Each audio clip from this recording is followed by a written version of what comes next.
Hey, welcome. My name is Daniel, and this is Metal Sharpens Metal, the place where we analyze heavy music from a Christian worldview. Today we have a heavy song with a Christian worldview called Redemption by the band Augspurns Red. Did you hear that? Yeah, that was a Zill bell in the distance. And you know what they say, every time a Zill bell rings, a Matt Greiner gets his wings. Because so Matt Greiner is their drummer. I'm getting ahead of myself. I'm not going to spoil the secrets yet. You'll like this song. Let's go check it out. All right.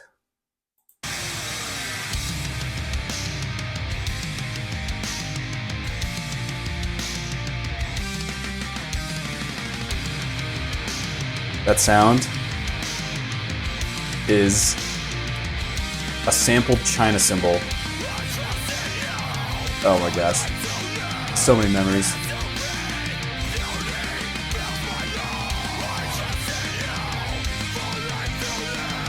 Yeah, the drum mix on this one was just kind of bonkers.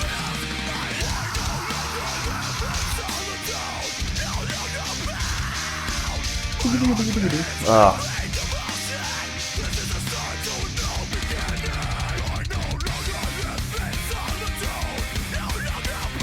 Matt switching it up with the rests.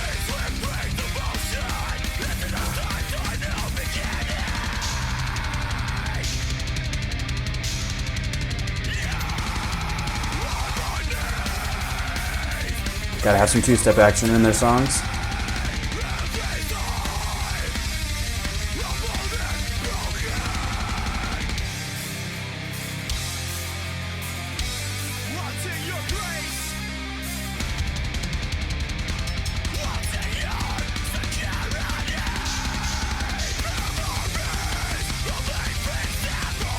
Matt just blasting with the cymbal, with the crash. And the ridiculous China that everyone loved.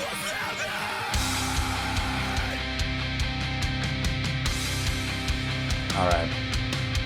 While we build into this part, just check out the art. You probably can't see it very well there, but go look at the video. I love this hand holding a melting candle.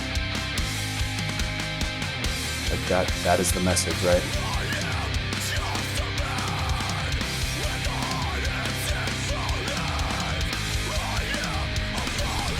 Just big old power chords or something that guitarists do. I don't know. It just sounds good.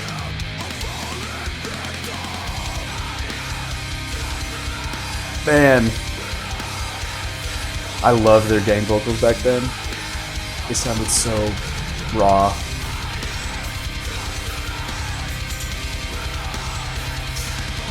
Got some splash mini Chinas.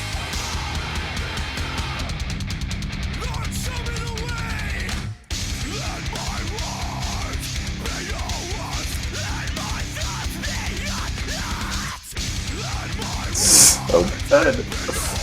Oh.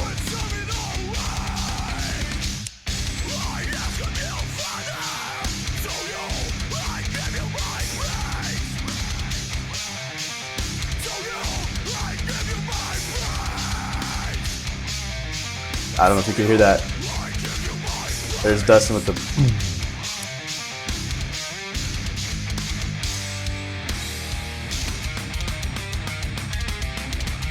Oh man, I forgot just all the great parts. I haven't actually heard this song in a number of years.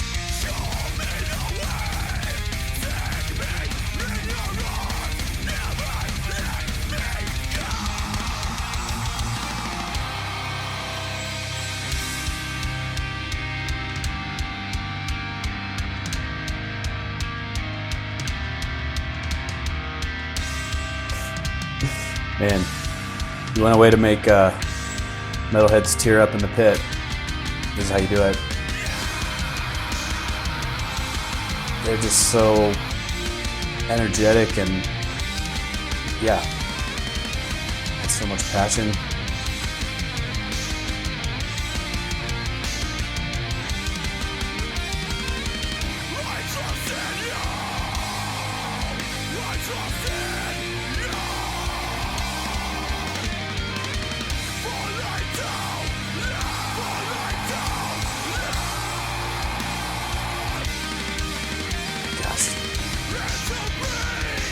His vocals on this album were just so,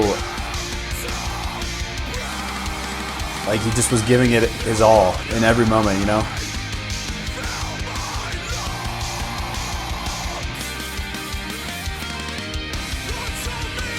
I know. Yeah, it's not the double time yet.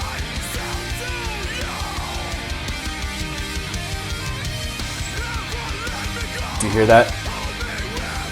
In your left ear, there's like a frequency from the guitars ringing out. Right there.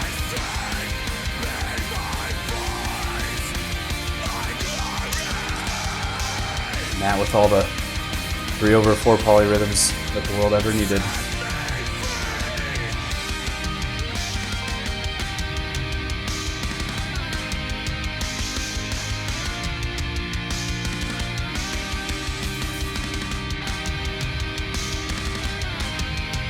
Matt was so good about taking passages like this and adding a ton of energy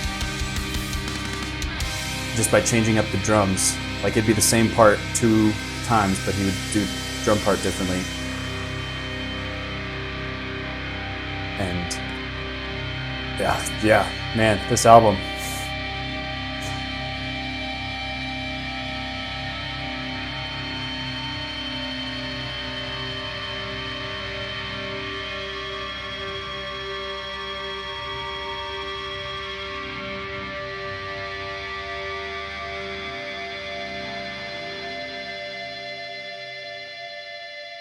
I almost expect like the sleigh bells to start ringing like Carol the Bells. This song slaps. This album slaps. So I first heard about them on their album Thrill Seeker, which, you know, you got yeah. And at the time, I thought it was like too dissonant and crushing. My little heart can barely take it no more. Kind of like Norma Jean. If you remember their earlier stuff, it was just like relentless monotone screaming, breakdowns, the whole thing. But I kept listening because I thought that it was the peak of metalcore. I thought that what they were doing was unique and it was going to catch on more. Also, the fact that they were Christian just kind of kept me coming back for more. I was like, this is everything that I want. So yeah, they had in their music some of the more complicated breakdowns at the time. Not like music theory complex, but like they used these different 16th note patterns and just removed notes here and there. And then it took a really long time to repeat. Like, they weren't just doing like like just over and over. They were actually spending multiple measures on different combinations, and then it would repeat, and it made it sound very hard to memorize, because sometimes it was really hard to memorize. The song that stood out for me on Thrill Seeker was their song A Shot Below the Belt, because it did exactly this. I think I counted it recently, and it took like 5 measures before they repeat the breakdown. And it just starts with this breakdown, like right away. And I would listen to it over and over, just that intro, because I thought it was super cool. And, you know, it was like advanced for me, right? To like think about what they were actually playing. So, but then I started listening to it in order to memorize it, because I wanted to learn it. And when I finally got the pattern down and I could actually tap it with my feet while riding the bus, I just felt like the Ascendant Mind meme of drummers. Like I had just reached drumming godhood, and it just changed the way that I thought about music forever. Fast forward to Messengers, it was just a perfect follow-up. They got a new vocalist with this song in this album, and his name is Jake Lurs. They also got their bassist Dustin for Messengers. He was famous at the time for doing that, like that big, you know, just hit a note and let it kind of drop. The band was really starting to shine during this time with Messengers. Men were trading in their work boots for flip-flops and polos to emulate JB and Brent. Young scene boys in their classes started sitting up a little bit straighter. They didn't know why, but they felt like they just needed to emulate Matt Greiner's posture. I wanted to copy Matt's drum setup, the way he held his sticks, like every little thing. I just thought he was so cool. And anytime I learned one of his drum parts, I just felt like the protagonist in an anime. I just couldn't lose. Yeah, everyone loved August Burns Red when Messengers came out. So it was the golden age of my metal journey for sure. And with an album closer like this one, with these Salvation lyrics put over heavy and inspirational music, it was just game over. Loved it. So yeah, let's go through a few of these standout lines. So right away, he starts with, I trust in you for life to live and air to breathe. Purity fills my lungs. Yeah, his soul is justified. He is now breathing in cleaner air, which is what it's like to live in light of your King's salvation. And the way I see this song is he's beginning his first steps into sanctification, which is the process of becoming more Christ-like in this life. He's no longer alone. He's no longer bound by the chains of sin, but he isn't perfect, right? He needs to come before the Lord and ask for mercy. Hands raised high, humble and broken. So he recognizes that he is a broken sinner and that he needs something that only the Lord can provide. Down here, we see the moment right before his salvation where he says, wanting your grace, wanting your security. He says he's motionless, laying down, and soon I would end this life I was living. And I remember reading somewhere in an interview, I think, that Jake had considered taking his own life before he was a Christian. So this was like the point where he changed. And, you know, it's interesting. I know some people can point to the very moment that they were saved, something like this, a very drastic change, a very different thoughts and desires in your heart. And some people can't. Some people were raised Christian and they just kind of always believe these things. Is there a God? If not, what are all these churches for? And who is Jesus's dad? But yeah, we have here his need for forgiveness, his repentance. I'm just a man with a heart and sinful hands. I'm a fallen victim. Now, I don't think he would say he's a victim of like circumstance or the devil made me do it or anything. He probably means he's a victim of his own bad choices and his own sin. And then, you know, he's moving forward. He says, Lord, show me the way. Let my words be your words. My thoughts be your thoughts. Man, I get chills when that part hits. I ask of you, Father, to you I give you my praise, or I give my praise. Yeah, just a lot of just great resolve that he's got moving forward with his newfound salvation. Show me the way, take me in your arms, never let me go. And here at the end, he kind of sums it up really well. Lord, show me the way as I give myself to you, never let me go. Hold me with your everlasting love. Be my strength, my voice, my glory. Set me free. Have I mentioned that I really love this album and this song? I've already admitted that I do. Yeah, it's just awesome. Like it's a great reminder of salvation when people experience it. And even if you didn't have that point in time salvation that I was referring to, where you know, like, hey, I was a hardcore drug user and I was about to, you know, end it all. And then the Lord pulled me right out and I wanted to go to church. I wanted to read his word. I wanted to pray. Even if you don't have that to point to, hopefully this, you know, a song like this will just give you such chills if you know what it's like to have your desires changed, have a heart of stone taken out and replaced with a heart of flesh. But now here comes the part where I'm going to be a little critical, and that may not be the right word. And I really hate, by the way, unnecessary division in the church. It's not a pretty picture. I don't like doing it. I don't like when it happens to me behind my back, and you'd have to be blind to not see all the times that Paul and Jesus say, stop with the backbiting. The love that my disciples have for each other is how the world will know that they are mine. So yeah, I don't want to be that guy. I'm hoping that this video is received with brotherly love if they ever see it, or if anybody who thinks like them sees it. But yeah, let me back up and kind of walk you through what I was seeing after this album came out. So this one came out with the super Christian final song, right? Obviously a message about salvation. As the albums went on, I started to notice a little bit of a shift in the lyrical content, and it started to get a little bit more vague about the gospel and sin and our problems in our hearts and our need for Jesus. I just wonder if I'm seeing something in Jake that I've seen in many Christians over the years, which is a little bit too much of a fear of the opinion of man. I am interested to hear what you think too. Do you think that there has been a change in how Ogburns Red was writing lyrics before Messengers into today's albums? I'm saying all this, but this is no means an indictment on the band or their beliefs. Like, there have been bands that have claimed to be Christian that have gone way further away from their faith. And we're going to address some of those bands in the future, but Ogburns Red is not one of them. They still have faithful members that are Christians and want to have the Lord show them the way and all these things like that. But I'm saying this like I would say it to a brother. If I saw something troubling in their life, some patterns that were forming. Yes.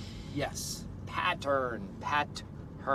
My friend Pat took a turn. That's how I remember that. Some, ways that they were kind of changing. I would want to talk to them and I would want to ask them about these things. So with someone like Jake, who is talking to millions of people in the course of his life over the albums that they write, the lyrics that they write, the interviews that he gives, and the fans they see at shows and stuff like that, he has a big audience and he has a lot of people looking to him for guidance. You may think that that's unfair, right? Like, he's not a pastor. Why are you treating him like that? Well, that's true, but he still has a responsibility to proclaim truth, as all Christians do, and to be accurate when he speaks about God. What I'm getting at is that all of this points to somebody that I've seen in my Christian walk, and something that I've struggled with in my own heart in my Christian walk. I'm not exempt from this, which is when you're afraid to say explicitly Christian things a little bit too loudly. I just want to make sure that we don't have too much of a fear of man, that we don't actually tell man what they're supposed to be afraid of, which is God and his judgment. God is love, yes, but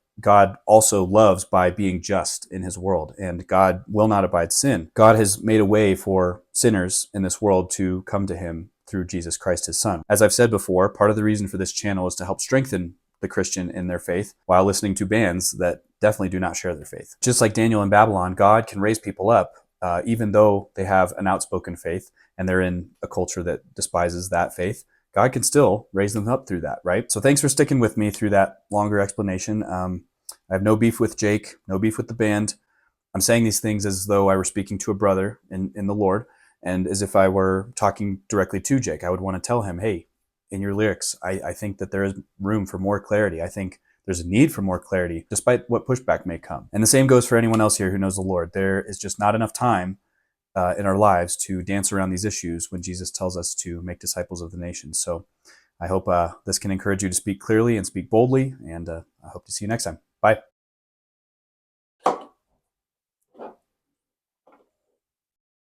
Okay. There's a house of cards. It's going to fall over. Huh. There's something in there. Get out of there. And